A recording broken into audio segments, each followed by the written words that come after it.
वो देखो, इस वर्ष की सर्वगुण संपन्न शिष्या टेसा लैंग। अद्भुत, इसकी सुंदरता भी अद्भुत है, अति उत्तम। किसने सोचा था कि मैं राजकुमारी टेसा लैंग पुनर्जन्म लूंगी?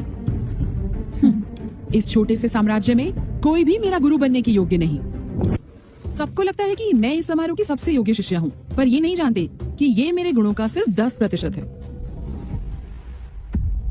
जादूगरनी, मैं एक बड़ी राजकुमारी हूँ। जल्द ही मैं मनुष्य लोक में जाऊंगी। मेरी रक्षा करना, किसी को भी मेरे निकट मत आने देना। निश्चिंत रहिए, मेरे होते हुए कोई भी आपके निकट नहीं आएगा। टेसा लैंग, मैंने हजारों वर्षों से इसी की प्रतीक्षा की थी। मूर्ख कहेगी, क्या सोच के तुमने असुर लोक के जादू करने पर विश्वास किया? सौभाग्य से मुझे एक और अवसर मिला और मैंने पुनर्जन्म लिया। इस जन्म में मैं गुरुकुल जाऊंगी और 10 वर्षों तक तपस्या करूंगी, तब अवश्य उसे बदला लूंगी। बाप रे बाप, क्या होगा, पता नहीं क्या कर रही है वो, पता नहीं। शांत, आगे का रास्ता कठिन होगा। योद्धा योगी का प्रशिक्षण शुरू करने से पहले आपको अपनी मनचाही विधि का चुनाव करना होगा। हमारे साम्राज्य के 5 गुरुकुल सब अलग अलग विधि सिखाते हैं। चुनाव के बाद बदलाव वर्जित है।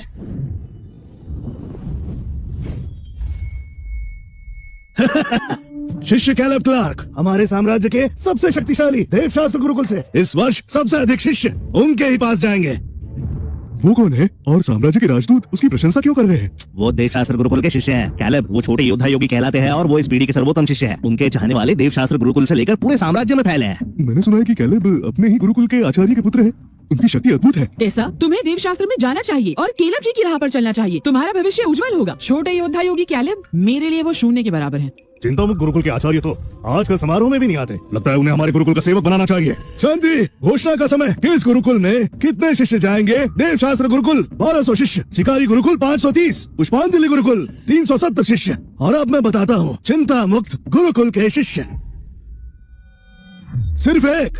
क्या क्या कह रहे हैं? सुना? कौन है वो जिसने इस बेकार गुरुकुल को चुना? टेसा लैंग। तुमने सत्यानाश। क्या अद्भुत, आशा नहीं थी कोई मेरे गुरुकुल को चुनेगा। मेरी ऊर्जा शक्ति को कम सोच के सभी मुझे व्यर्थ मानते हैं। तो कहीं ये सुंदर युवती मुझे पसंद तो नहीं करती? टेसा लैंग, ये हम सब में सबसे प्रतिभाशाली है, फिर चिंता मुक्त गुरुकुल क्यों? हाँ यही तो मैं कह रहा हूँ, क्यों? उस गुरुकुल से उसे क्या प्राप्त होगा? टेसा, बुद्धि भ्रष्ट हो गई है क्या? सर्वोत्तम देवशास्त्र गुरुकुल में नहीं जाना तो कोई बात नहीं, पर चिंता मुक्त क्यों? वो तो विनाश की चरम पर है। फिर सोच लो। माँ, मेरे कुछ कारण हैं।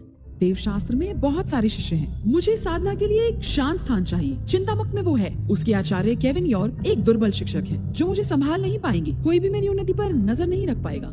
आश्चर्य की बात है, इतनी सुंदर युवती को देवशास्त्र गुरुकुल की शिष्य होनी चाहिए। वो प्रतिभाशाली है। हम देवशास्त्र में साथ मिलकर चिंतामुक्त का अंत कर सकते हैं। युवती, चिंतामुक्त के आचार्य एक तुच्छ साधक है, आपका मार्गदर्शन नहीं कर पाएंगे। देवशास्त्र का चुनाव कीजिए। देखो, स्वयं केलब तुम्हें निमंत्रित कर रहे हैं। अरे टेसा, हाँ कर दो ना। निमंत्रण के लिए धन्यवाद, पर मेरा निर्णय अटल है। मुझे चिंता मुक्त में अभ्यास करना है। आप हमारे गुरुकुल का अपमान कर रही हैं। ओए कैलेब क्लार्क, चिंता मुक्त के शिष्यों से आपकी क्या बराबरी? फीनिक्स को पकड़ने में प्राण ही निकल जाते हैं।